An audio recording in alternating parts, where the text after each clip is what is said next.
On this week's Breaking News, we talk about the controversy behind Bricks and Minifigs stealing hundreds of thousands of dollars of LEGO sets. The LEGO house is celebrating 10 years, time to pick a Pokemon card, and Batman is riding high. All that and more on this week's Breaking News. Today's episode is brought to you by Back2Brick, my newest venture into the A-Full merchandise, the ultimate LEGO-inspired clothing line that's not just fashionable, but also celebrates the very foundation of the LEGO system we all know and love.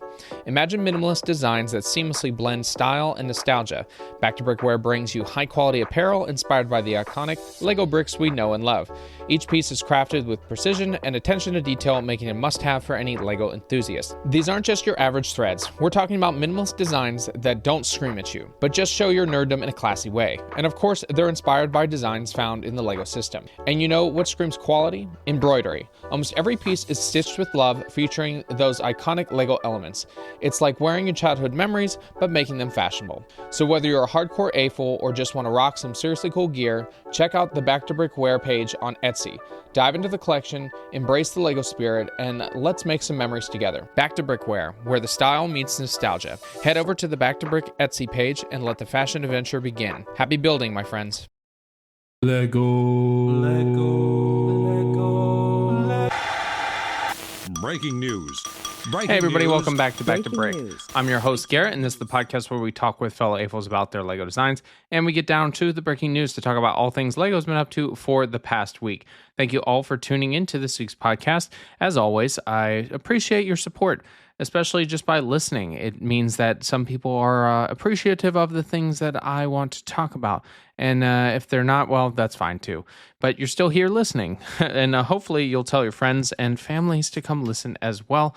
And I hope that this is a good accumulation of all the LEGO news from the past week. Make sure to sign up to subscribe to the podcast. Follow it, because then you can get this news every Friday. And then if you really want to help, you can go over to the Patreon and become a patron or LEGO stud.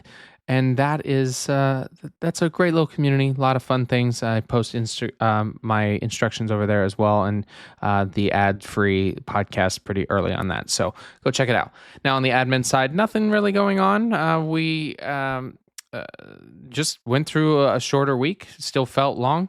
Been working on a little side project for LEGO myself, and that's about it. Nothing really, really exciting to talk about, but excited to show that off once it is completed. And now that the admin's done, we're going to do our set reviews also at the end of the episode. So I do a review on a LEGO set and usually a Rebrickable set. This week, it's a little bit different because I found one that I really like, and I can't wait to talk about it more. We're going to be doing our first set since Lord of the Rings does come out. It's the Lord of the Rings The Shire, set 10354. And then another one that goes along with the new set of Minas Tirith is the Beacon of Minas Tirith over at Stone Wars, a different website that I want to talk you through. Such a fun little gift with purchase build. All right, everyone, let's get into this week's first breaking news story. All right, this might be the biggest LEGO news of the week. It revolves around Bricks and Minifigs. So it's not LEGO, but it's a LEGO adjacent company where there are these storefronts which sell LEGO sets, some new, some old, and sometimes have events and different things. Now, I have one just down the street I actually have never been to. Bricks and Minifigs aren't like the best places to get LEGO because they usually have a high markup. And now they're in a pretty big controversy right now. There was this story that this one collector had a $200,000 worth of LEGO Star Wars sets, one of the largest in the world. And it's by Brian Mansell, and he's an 84 father that has been collecting. And, the Salem Kaiser Oregon Bricks and Minifigs store stole them all. Now, they had it on consignment, and then they decided, no, we're not going to honor the consignment anymore. We're just going to take it all. And a YouTuber actually went through this whole process of doing, an investigative work to kind of lay out to them hey, you stole this, and we're going to try to get these back. It's crazy that this has happened. They illegally seized LEGO sets. They stopped stores from opening. There's even a GoFundMe right now for the campaign to help with illegal fees. This has been going on for a few years now. And now, as we see that The corporation is scummy. They stole this set. They've been taking other things. And they do not claim responsibility. They won't return the sets. So I am, and I hope you all are, should boycott Bricks and Minifigs. It's a terrible company. Not only are they going to lose, so they could have just, given the $200,000 of Lego Star Wars sets back instead of this whole process. Now they're probably going to go.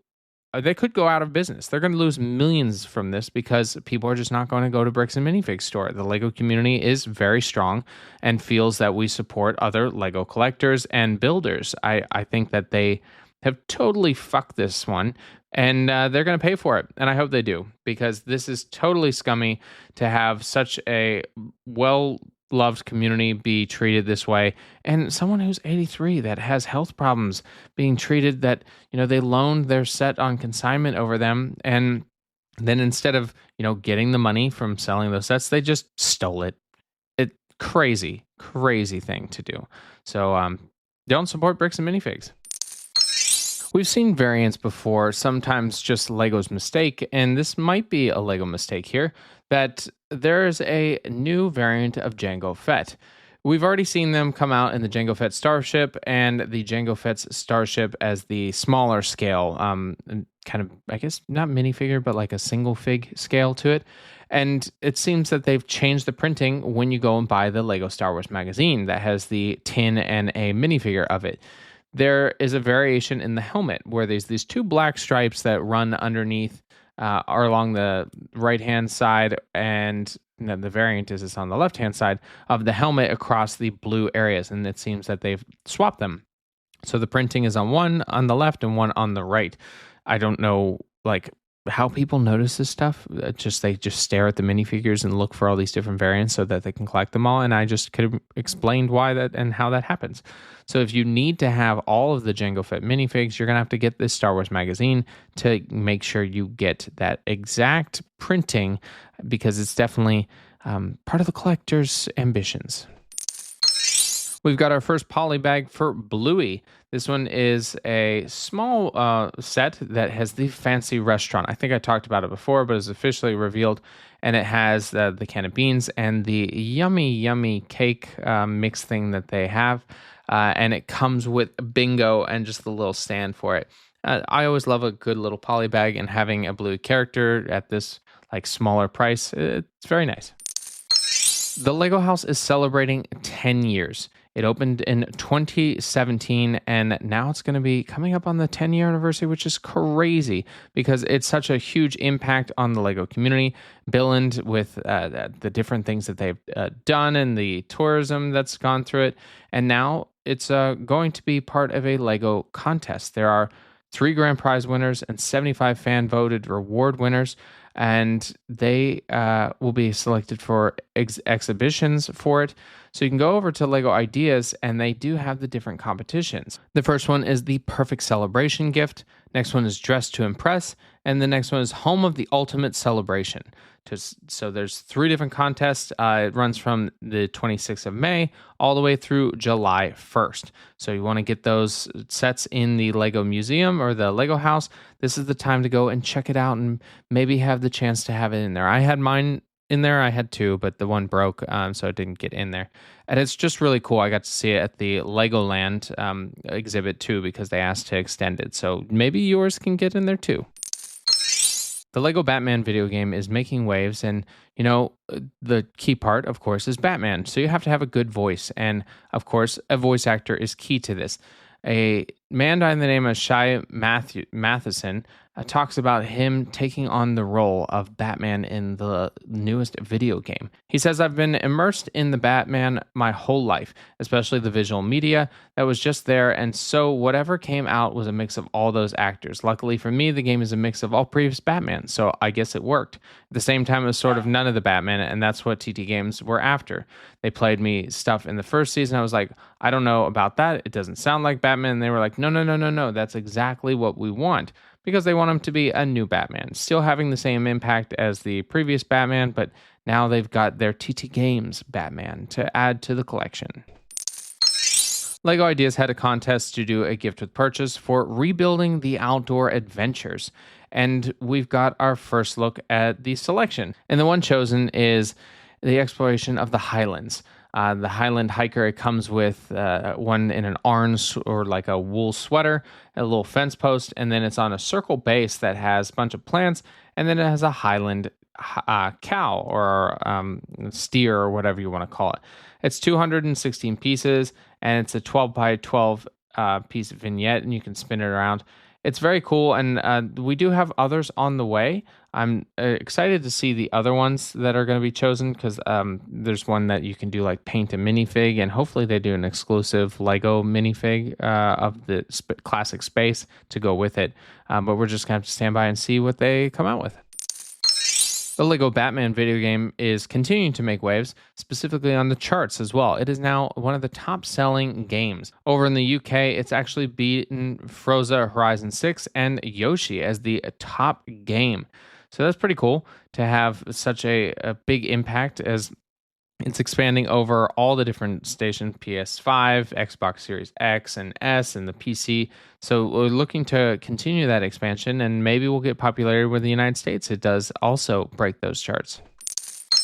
Well, we've got another Pokemon leak, and this one is with, another Charizard. But let's just say it looks like shit. Again, they did a flat face to it with these different bricks. It's all about the play brick, and I've got to say that they are doing a terrible job with it. And guess what? It's not selling, and this probably won't sell either. I wish they would just sell them individually as, like, I don't know, regular buildable sets or even minifigure scale, but this is for dreaming. They did the same thing with Mario Digifigures. Somehow that sold, but this, I think it's going to be different. I don't think it's going to do as well. LEGO's been partnering with Bugatti for quite some time now, and they decided, well, there's a brand new Bugatti, the 42222 Bugatti Chiron Per Sport, and they decided, well, let's partner up with the CEO, Matt Rimek, as the delivery driver. So there's a fun little clip over at LEGO and Bugatti where they have a LEGO truck pull up. I think they're all, no, I don't know if they're electric, but the Bugatti Chiron, he jumps in it with these cars and he goes and hand delivers them to different fans. So they get to sit in the car and actually see what the Bugatti looks like in person and what the LEGO set they'll be building. Now the color isn't the same. I think it's like a dark orangey color, but the one that they use is that dark blue, midnight blue coloring, which is my favorite. And it's still a fun little commercial and promotion for fun Technic sets in Bugatti, the brand itself, which no one can afford other than maybe these LEGO sets. LEGO Ideas had a contest for a LEGO Batmobile, and it was over on LEGO Ideas, and they showed that different people posted their different creations of all variants. When it was selected, they showcased in the game, and then of course you got a bunch of LEGO Batman sets and a digital copy of the game. And the ones that were chosen are pretty cool. They've got the Concept Night Stalker, a 774 piece set that has some pretty wide wheelbase and grille to it. One that looks almost like a starship, I'd say, and even a classic one that looks like an old mobile a vehicle. And having these fun designs that kids and adults build and having them get chosen to be part of a game, it's pretty cool. And that's a great opportunity for people who want to show their love of Batman and have it impacted and shown in the game. LEGO officially revealed that Speed Champion BMW set we talked about, the 77263 BMW M3 E30. Now, this is a Speed Champion set, and it's gonna come out August 1st, and of course, it's gonna be more expensive at $28 now, 358 pieces, and it does come with a minifigure girl with like a really fun, flowy pink hair only on one side, and the M3 as a shirt for it. And of course, it's the racing style M3, so it's got the checkered little block design on it. And the grille, I think they did a really good job with, because it's using forks to create that 3-stripe grille on the front. And it's got gold rims, and just for any BMW fan, they even used a new windshield piece for it, which I think we'll see in other sets here soon. All right, the Pokemon Trading Card Game Challenge Build Your Card has picked their 5 finalists. And I got to say, I'm disappointed I was not picked, but am I surprised? No, because there were a lot of really good builds out there. let's talk about the 5 here. We've got Gyarados, the Sunset Splash, which is super cool. It's got Gyarados leaping out of the water and definitely an iconic character. We've got Jolteon charges up, and it's Jolteon jumping out of the wall as it was already plugged in.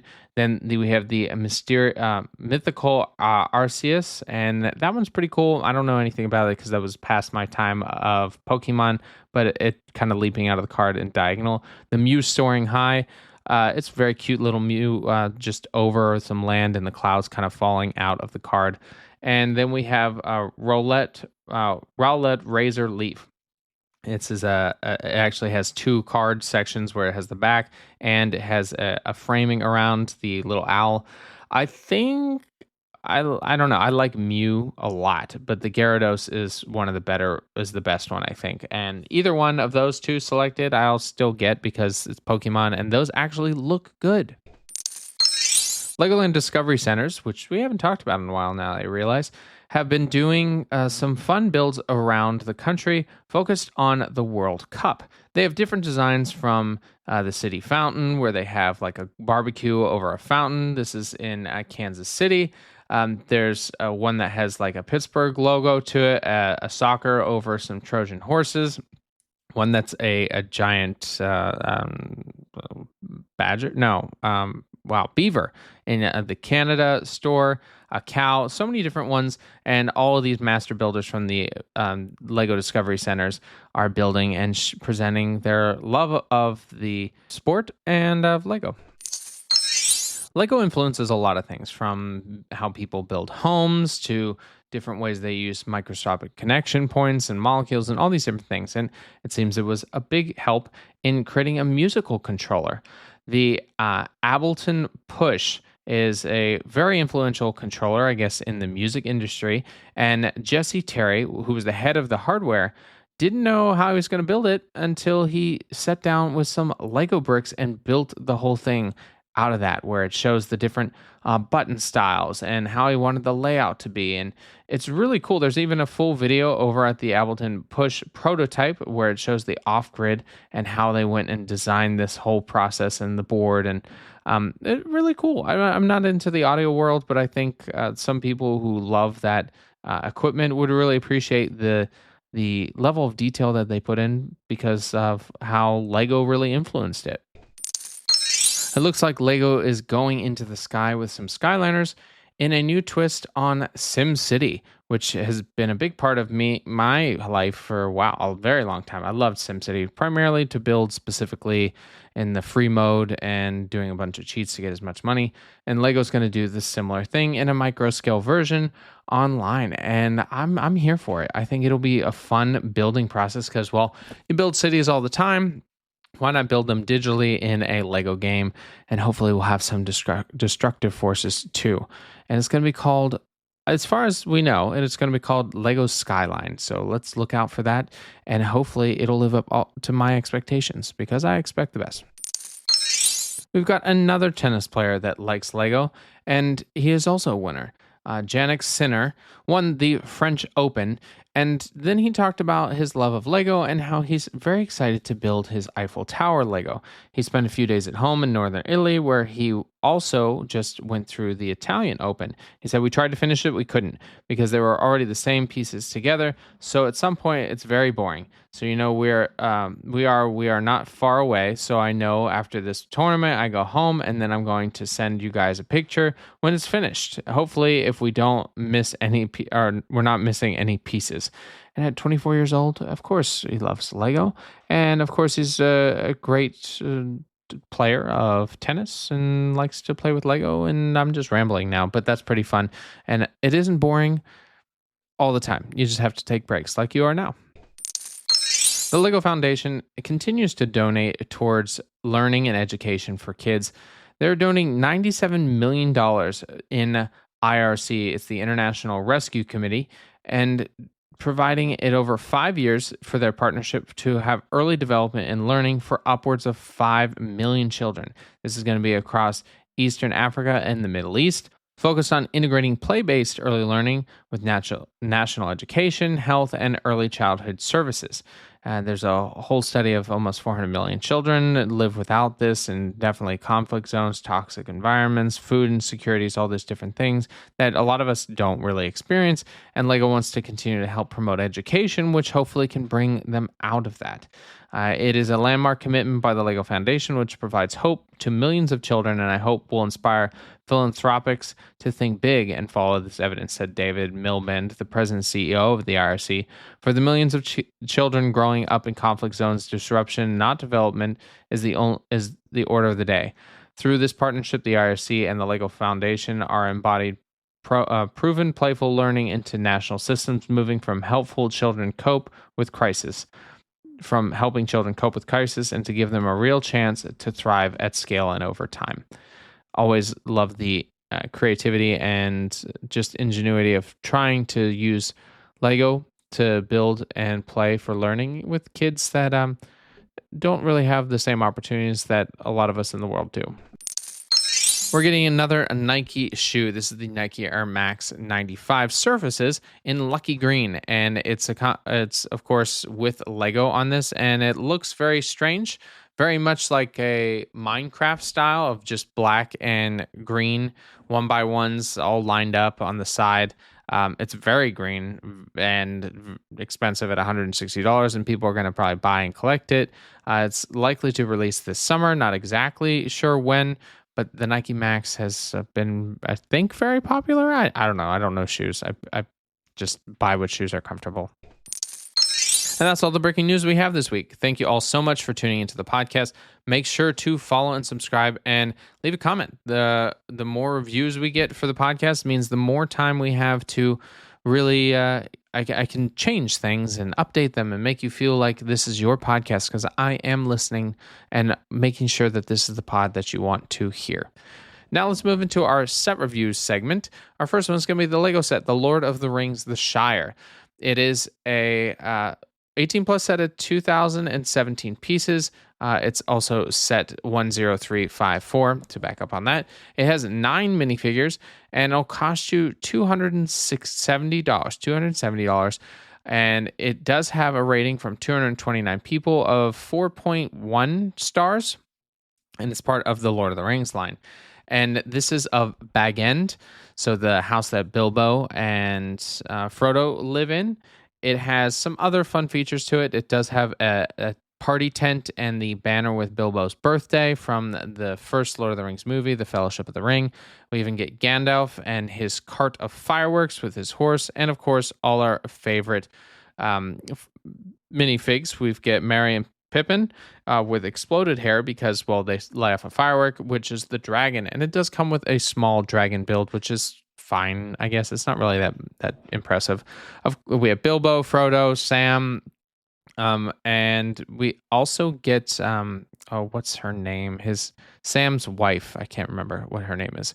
But then the Baggins birthday party, or Bilbo's birthday party, has a tree, and the tree is kind of lackluster. It's not great. They could have probably not done that and put the effort more towards the tree that's on top of Bag End, which is not the best tree. It's pretty small compared to what we would actually see.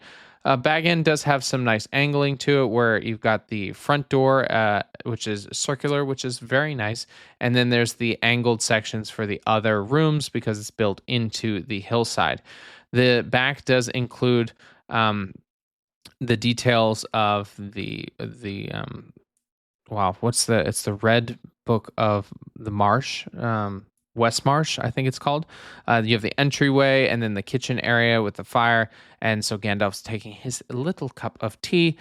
Then just some other details, including a birthday cake, the fireworks going off, and it's just a big party. And for Lord of the Rings fans that love the Shire, this is a really fun set to have because you get all of your classic characters, and you get to have Bag End and display inside and have your scenes that you would where the ring and the fireplace and so many other fun little details to it. So I highly recommend this set. There's a link in the description if you want to do that. It's an affiliate link, so it does help the channel out as well. Now on to our other set. This one is from Stone Wars, which is a little bit different than Rebrickable because, well, you can't get the instructions over Rebrickable. This was designed by a Lego creator by the name of Jonas Kram, and he is a longtime Lego builder. He's had 2 sets go through Lego Bricklink Designer Program. I think just 2. There might be more. Lego Ideas, a 10,000 vote person, and so it's a very fun build. This is the beacon of Minas Tirith, and if you know that, the beacons are lit. This is where Pippin goes to the top of the tower and takes a small oil and lights up a fire on this pyre that then signals across the mountains all the way to Gondor to tell, like, hey, we need some help. Let's send aid. And it comes with Pippin and a guard and the fire itself of the logs and the tower. It's a very well-built set. Now, you can get the pieces. You can go over to the lego.com page where it'll show you the actual link to use the pieces. Now, the problem is to get the instructions, you have to buy the set through an affiliate link, which kind of sucks. You have to go to their webpage and purchase the Lego set. Now, I'm going to put the link in the description so that if you really want these instructions, that's what you'll have to do between June 1st and June 7th to get the instructions for this. So you can get the free parts list and then you can get the instructions and build this. I think it's a pretty fun gift with purchase compared to the one that there is going to be. I would say I might do this because I like it that much. And he's a very well-known designer and builder. And once you get the pieces, then you can build this. And it's about 310 pieces and a cost of about $40 plus shipping, taxes and shipping. I think that this is going to be a better display piece with your Minas Tirith. So yeah, go check it out. All right, everyone, that's all I have. Thank you again for tuning into this week's podcast. I appreciate each and every one of you, all those Lego fans out there. Also, don't go to Bricks and Minifigs. And I'll leave you, as I always do, get creative, get out there, and go build something.